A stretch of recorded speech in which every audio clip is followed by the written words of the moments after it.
அனைவருக்கும் வணக்கம். இன்னைக்கான அரசியல் அப்டேட்டில் நாம் பார்க்க போகிற ரொம்ப முக்கியமான ஒரு பரபரப்பான தகவல் என்ன அப்படின்னு பார்த்தீங்கன்னா, புதிய அடிமை அப்படின்ற பெயரில் முதல்வர் ஸ்டாலின் விமர்சனத்திற்கு விஜய் பதிலடி கொடுத்திருக்காரு அப்படின்னு தான் சொல்லணும். ஸ்டாலினுடைய விமர்சனத்திற்கு விஜய் கொடுத்த பதிலடி அப்படிங்கிறது அரசியல் வட்டாரத்தில் மிகப்பெரிய அளவில் பரபரப்பை ஏற்படுத்தியிருக்கிறது அப்படின்னு கூட சொல்லலாங்க. அது மட்டும் இல்லாமல் கண்ணாடி முன் நின்று கல்லெறிவதாக அட்டாக் செய்திருக்காரு விஜய். அது பற்றிய முழு தகவலோடு இன்னும் பரபரப்பான அரசியல் அப்டேட்ஸை தொடர்ந்து நீங்கள் தெரிந்து பலன் பெற வீடியோவை ஸ்கிப் பண்ணாமல் கடைசி வரைக்கும் பாருங்க. வீடியோக்குள்ளே போகிறதுக்கு முன்னாடி இதுவரைக்கும் நீங்கள் நம்ம சேனலை சப்ஸ்கிரைப் பண்ணலை அப்படின்னா உடனே சப்ஸ்கிரைப் பண்ணிக்கோங்க. அப்படியே பக்கத்தில் இருக்கக்கூடிய நோட்டிஃபிகேஷனுக்கான பில் பட்டனையும் ப்ரெஸ் பண்ணிக்கோங்க. சரி நேயர்களே, வாங்க வீடியோக்குள்ளே போகலாம். புதிய அடிமை அப்படின்ற முதல்வர் ஸ்டாலினுடைய விமர்சனத்திற்கு விஜய் தக்க பதிலடியை கொடுத்திருக்காரு அப்படின்னு தாங்க சொல்லணும். அதாவது கண்ணாடி முன் நின்று கல் எறிகிறார்கள் என்று விமர்சித்த விஜய், நம்மால் கூட்டம் சேர்க்க இயலாது என்று எழுதிய அவர்களே கூட்டம் சேருகிறது என்றும் எழுதியிருக்காங்க. முரசொலியாக இருக்கும் என்று நினைத்து அவர்கள் எழுதியது முரணொலியாக மாறி போனது அப்படின்னு சொல்லியிருக்காரு. மேலும் சொல்லியிருக்க விஜய், வாக்குரிமை இருக்கிறவங்க அனைவருக்கும் வாக்காளர் பட்டியலில் பெயர் உறுதியாகிவிட்டதா என பார்க்க வேண்டும். புதிய வாக்காளர்கள் ஒருவர் கூட விடுபடாம பார்த்து சேர்க்க வேண்டும் அப்படின்னு சொல்லியிருக்காரு. தமிழக வெற்றி கழக தலைவர் விஜய் கூறியிருக்கிறது என்ன அப்படின்னா, சூழ்ச்சிகளால் நம்மை வீழ்த்த நினைத்தவர்களின் மக்கள் விரோத செயல்பாடுகளால் சொல்லென வேதனைக்கு பிறகு காஞ்சிபுரம், புதுச்சேரி, ஈரோடு என 3 மக்கள் சந்திப்பு நிகழ்வுகளை நாம கண்டோம்.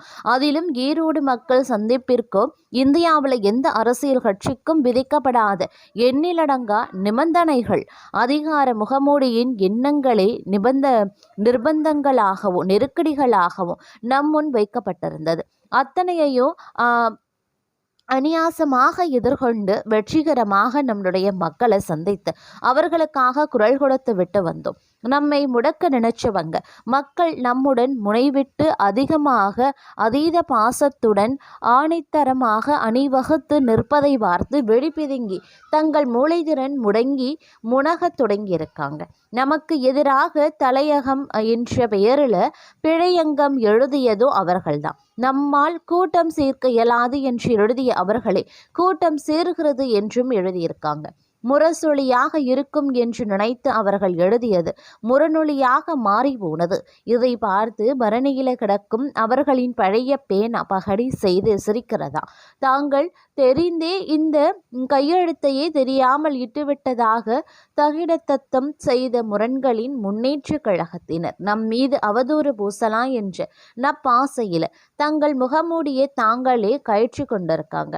ஆமா, அவர்கள் கட்சியின் தலைவரான முதல்வரே பழைய அடிமை புதிய அடிமை என்று பூடகமாக பேசி யார் மீதோ கல்லெறிவதாக எண்ணி களிப்புற்றிருக்காங்க. பாவம், அவர்கள் தங்கள் வீட்டு நிலைகண்ணாடி முன்புதான் நின்று பேசுகிறோம் என்பதை ஏனோ மறந்துட்டாங்க. குறைந்தபட்ச செயல் திட்டம் என்றெல்லாம் மக்களை குழப்பி 1999 முதல் 2003 வரை தாங்கள் அடைக்கலமாகி முதல் அடிமையாக இருந்து தமிழ்நாட்டில் தாமரை மலருக்கு தரிசனம் செய்து தாங்கள் இருந்த இடத்தை மறைக்க முடியாமல் மனதில் இருந்ததை ஒருவித மறதியால் பேசியிருக்கலாமோ. காரணம் எதுவாயினும் கொண்டையை மறைக்க இயலாமல் கூட்டு வெளிப்பட்டு விட்டது அப்படின்னும் சொல்லியிருந்தார். அது மட்டும் இல்லாமல் வழியெங்கும் வஞ்சனையுடன் நின்று நம் மக்கள் நம்மை வரவேற்பதை பார்க்கும் அவர்களுக்கு வாக்குச்சாவடி முன்பு இதுபோல அணி திரண்டு நமக்காக நிற்பார்கள், நமக்கே வாக்களிப்பார்கள் என்பதை எண்ணி இப்போதே குமச்சல் அடைகிறாங்க. அதிலும் குறிப்பாக இளைஞர் பெருங்கூட்டமும் பெண்கள் பெரும்படையும் நம்முடன் மனதளவில் உறுதியாக இணைந்தும் விட்டாங்க.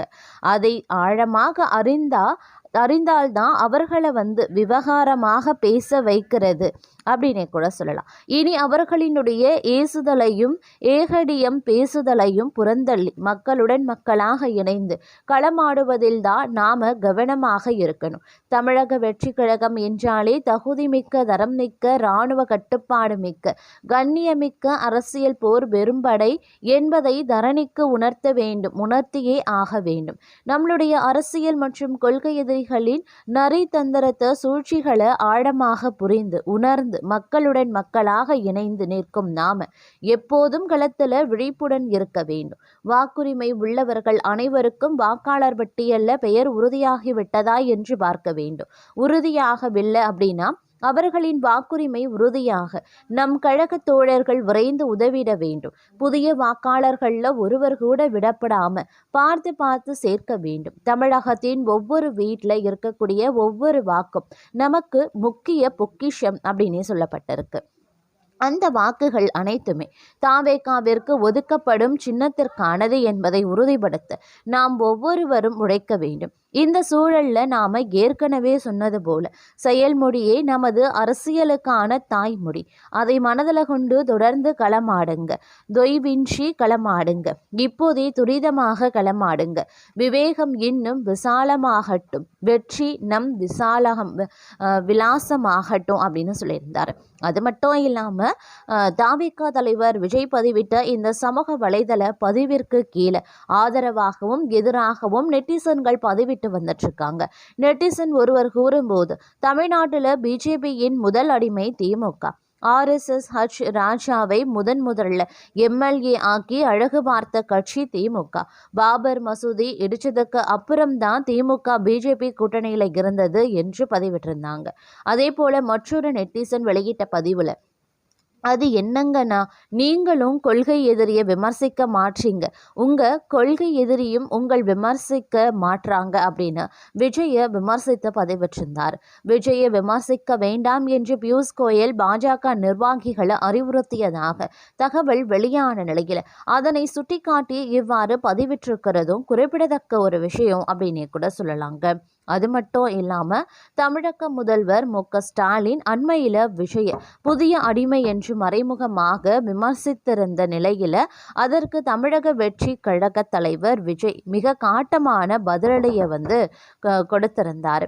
யார் மீதோ கல்லெறிவதாக நினைத்து கொண்டு தங்கள் வீட்டு நிலைக்கண்ணாடி முன்பு நின்றுதான் பேசுகிறோம் என்பதை அவர்கள் மறந்துவிட்டார்கள் என்று விஜய் விமர்சித்திருந்தார்.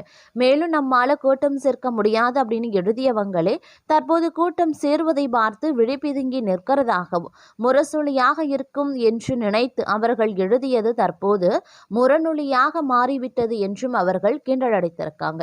திமுகவின் கடந்த கால அரசியல் வரலாற்றை சுட்டிக்காட்டிய விஜய் 1999 முதல் 2003 வரை பாஜகவுடன் கூட்டணியில் இருந்ததை நினைவுபடுத்தி யார் முதல் அடிமையாக இருந்து தாமரை மலர தரிசனம் செய்தார்கள் என்பது மக்களுக்கு தெரியும் என்று சாடியிருந்தார்.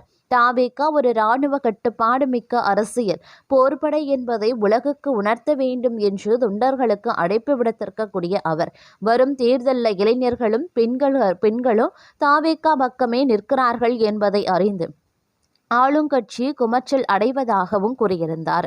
இறுதியாக புதிய வாக்காளர்கள் ஒருவர் கூட விடுபடாமல் வாக்காளர் பட்டியலில் சேர்ப்பதை உறுதி செய்ய வேண்டும் என தனது படையினருக்கு அவர் கட்டளையிட்டிருக்கிறதும் குறிப்பிடத்தக்க ஒரு விஷயம் அப்படின்னே கூட சொல்லலாங்க. அது மட்டும் இல்லாமல் தமிழ்நாட்டில் 2026 நடக்கும் சட்டசபை தேர்தலில் விஜய் கேம் சேஞ்சராக மாறுவார் அப்படின்னு தமிழக வெற்றி கழகத்தின் உட்கட்சி சர்வே தெரிவிக்கிறது. இந்த சர்வே உண்மையாகும் பட்சத்தில் அது கட்சிக்கு பெரிய சாதகமாக மாறும் அப்படின்னு குறிப்பிடப்பட்டிருக்கிறது அப்படின்னு கூட சொல்லலாங்க. அது மட்டும் இல்லாமல் தற்போது பார்த்தீங்க அப்படின்னா அரசியல்களும் நாளுக்கு நாள் சூடுபிடிக்க ஆரம்பிச்சிருக்கக்கூடிய நிலையில் இந்த சர்வே உண்மையாகக்கூடிய பட்சத்தில் அது கட்சிக்கு பெரிய சாதகமாகவே மாறும். 2026 ஆண்டு நடைபெறும் தமிழ்நாடு சட்டமன்ற தேர்தலில் தமிழக வெற்றி கழக தாவேகா 30% வாக்கு பங்கை பெறுவோம் என்றும் மக்கள் விஜயை முதல்வராக விரும்புகிறார்கள் எனவும் உட்கட்சி ஆய்வுகள் மூலம் மதிப்பிடப்பட்டிருக்கிறது. அதாவது அந்த கட்சி சார்பாக நடத்தப்பட்ட உட்கட்சி சர்வேயில் இந்த முடிவுகள் உறுதியாகி இருக்கிறதாக கூறப்படுது. உட்கட்சி ஆய்வின்படி திமுக 104 இடங்களை பெற்று முன்னிலை வகிக்க தாவேகா 74 இடங்களையும் அதிமுக 56 இடங்களையும் பெறும் என கணித்திருக்காங்க. இது குறித்து தாவேகா வட்டாரங்கள் நம்மிடம் சொல்லும் பொழுது தமிழக வெற்றி கழகம் அதிக மக்கள் ஆதரவு பெற்ற கட்சி என்பதை மக்கள் அறிவாங்க. நாங்கள் 30%க்கும் மேல வாக்குகள் பெறுவதாக பல ஆய்வுகளும் காட்டுகிறது. திமுகவின் வாக்கு சதவிகிதம் 21% தாண்டாது என்று நாங்கள் நம்புகிறோம். ஜெயலலிதா இல்லாத கடந்த தேர்தலில் அதிமுக 19.5% பெற்றது. இனி அதற்கும் வாய்ப்பில்லை அப்படின்னே சொல்லப்படுறது. மேலும் அவர் தமிழகத்தில் எங்கள் கட்சிக்கு மட்டுமே அதிகபட்ச மக்கள் ஆதரவு இருக்கிறது அப்படின்னும், தங்கள் தலைவர் யாரையும் முதல்வராக கட்சியை தொடங்கவில்லை, மக்கள் தங்கள் தலைவரை முதலமைச்சராக்கவே தங்களை ஆதரிக்கிறார்கள் என்றும் சொல்லியிருக்காங்க.